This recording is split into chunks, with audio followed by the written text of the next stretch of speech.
Pag naasar ako, pitikin ko talaga yang sayo. Mahal, may regalo ka ba sa akin? May narinig akong mga usap-usapan sa labas. Pag wala daw ako dito sa bahay.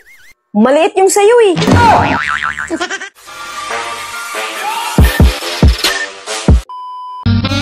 Mahal, may regalo ka ba sa akin? Meron siyempre. Babalutin mo pa ba? Ano kayang itsura pag binalot ko yung akin?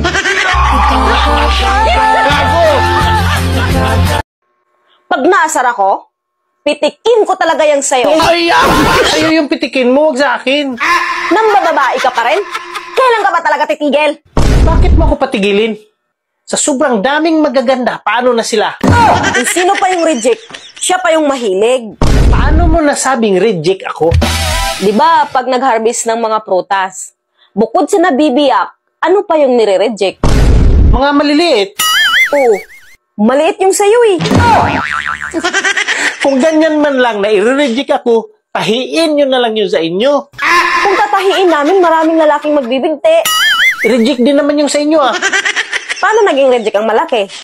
Tapos masarap pa. Alin ang reject doon? Hindi mo ba napansin? Paano naging reject ang malaki? Eh yun nga yung kinukuha eh. Reject talaga yan kasi may biyak na. Tsaka medyo may amoy pa.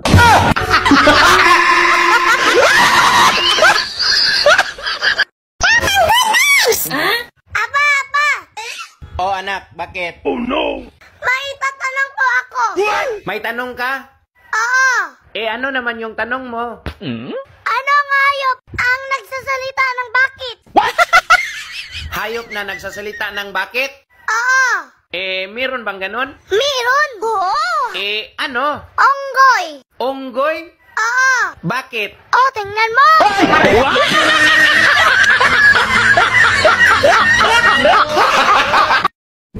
Hoy, be, sa ganda mong yan, yung totoo, ilan ang naghahabol sa'yo? Well, depende kung ilan yung inutangan ko. Alam mo, kung gusto mong sumaya, huwag kang malungkot.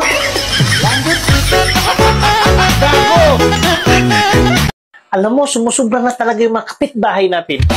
Pati pa naman ikaw, kaibigan kanila, pero pati ikaw, hindi pinaligtas. Bakit? Ano bang ginawa nila? Alam mo ba, siniraan kanila. Walang magawa sa buhay kundi magchismis. Ano bang paninira nila sa akin? Aba, hindi maganda yun ah. Pati ako, kinakatalo nila. Parang hindi na ako kaibigan ah. Chinismis ba naman? Karelasyon mo daw yan dyan yung bagong lipat na kapitbahay natin? Ang dami talagang chismosa dito. Lahat ng galaw mo binabantayan? Sabi ko nga eh, hindi magagawa ng asawa ko yan. Dahil ang asawa ko, napaka-sobrang pihikan. Alam mo, sumusubra na yung mga kapitbahay na yan. Mga kilos ko lang lagi ang binabantayan. Kaya nga eh, ang sabi ko sa kanila, ang asawa ko hindi basta-basta papatol kung sino-sino. Kasi ang asawa ko, ang pinapatulan lang yan, may nunal sa itlog. Kaya sigurado ako, hindi papatulan ng asawa ko yung kapitbahay natin. Kasi walang nunal sa itlog yun dahil napakakinis ng katawan. Meron siyang nunalhan. Kahit na makinis yung katawan niya, hindi mo lang nakita. Meron ba? Saan banda ang nunal niya? Sa ilalim, Han, napagitnaan ng dalawang itlog.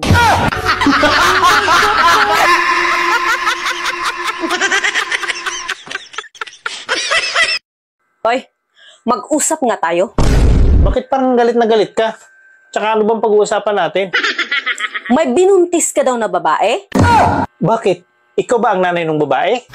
Mas matanda pa sa akin ang binuntisan mo, tapos ako pa ang nanay?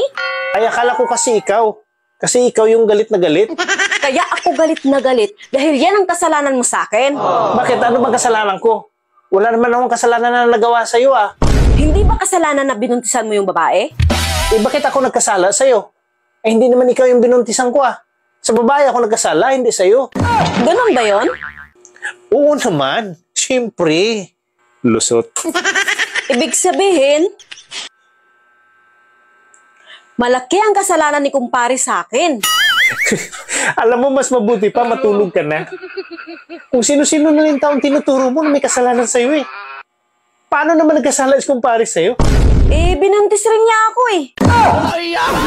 Wala akong kasalanan sa'yo. Remember, hindi ikaw nakabuntis sa akin. Siguro nagustuhan mo rin yung ginawa sa'yo kasi nabuntis ka eh. Hinding-hindi ko gusto ang ginawa ni kumpare sa akin. Maniwala ka. Kung hindi mo talaga gusto, bakit ka nabuntis? 7 bisis niya kasi inulit-ulit eh. Hindi gusto tapos 7 beses? Bakit kaya ganun? Bakit kaya ganun ang alin? Hindi ako pinansin na magandang babae dyan sa labas kanina. Nakabihis naman ako. Maganda naman yung bihis ko. Bagong gupit naman ako. At isa pa, yung pabango ko, mamahalin din yung pabango ko. Pero bakit parang wala siya nakitang gwapo? Alam mo, ang ibang babae, kahit anong forma mo, kahit anong pakyut mo, kung hindi ka mahal at hindi ka gusto, hindi ka talaga gwapo sa paningin niya. Kaya pala. Minsan may nakikita ako na napakagandang babae, tapos yung lalaki hindi naman kagwapuhan. Pero, pag tinanong yung babae, ang sabi niya, napakagwapo ng asawa niya o boyfriend niya. Ganun pala yun. Oo, ganun yun. Ibig sabihin, dahil ako ang pangasawa mo at mahal na mahal mo ako, napakagwapo ko pala para sa'yo. Di ka naman gwapo eh. Di ba kasasabi mo lang, na pag mahal na mahal yung babae yung lalaki, gwapong-gwapo sa paningin niya? Oo nga. Bakit mo sinabi na hindi ako gwapo? Hindi naman kita mahal eh. Kaya hindi ka gwapo. Bakit mo ako pinakasalan? Hindi naman pala ako gwapo. Hindi mo naman pala ako mahal. Ano nagugustuhan mo sa akin? Malaki kasi pututoy mo.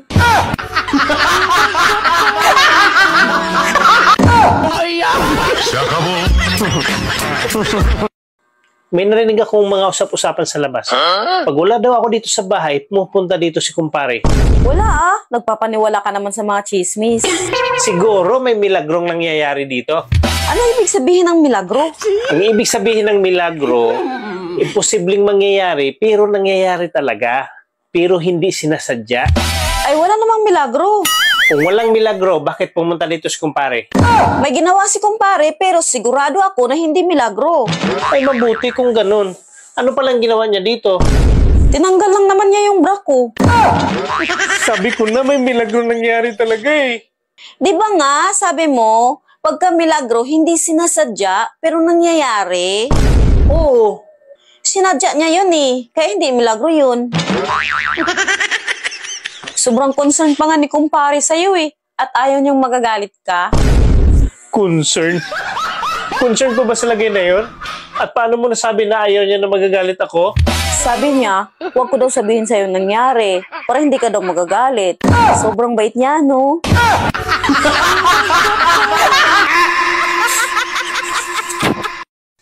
Ikaw ang babae mong tao, bastos ka. Paano ako naging bastos?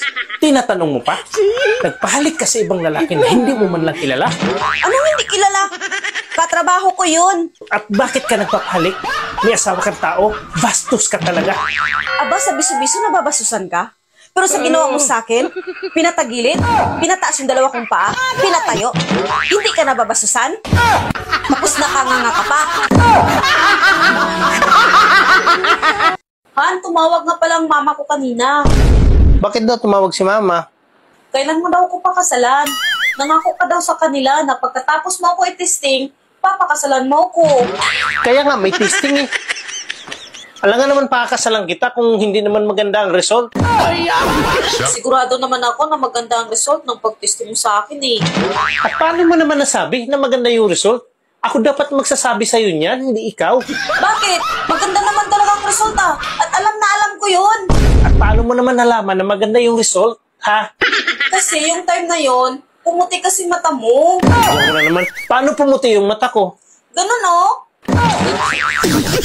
Bakit pumuti yung mata ko?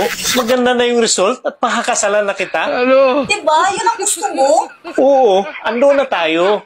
Pero ayaw ko sa babae na ganun kagaling. Sobrang arte mo.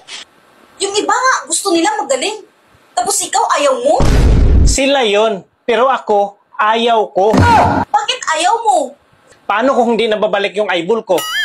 At puro puti ng mata ko? Di bulag ako.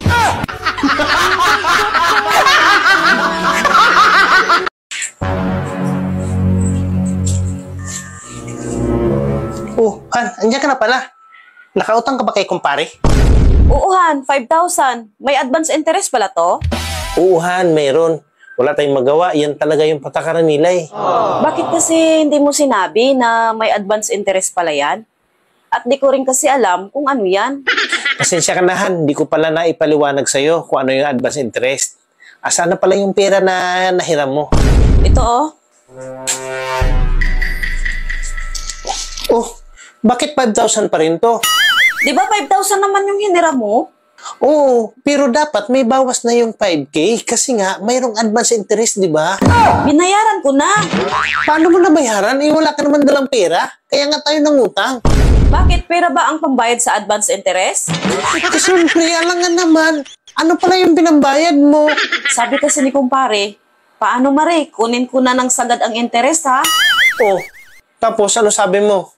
Hinila ko siya, papunta sa kwarto niya. Sabi ko, sige pre, sagad mo na. Kaya pala walang bawas yung 5,000? Tsaka bakit parang hinang-hina ka at pag napagod ka? Ano ba nangyari sa'yo? Uy, ano nangyari sa'yo? Bakit parang hinang-hina ka? Sobrang laki kasi ng interest niya.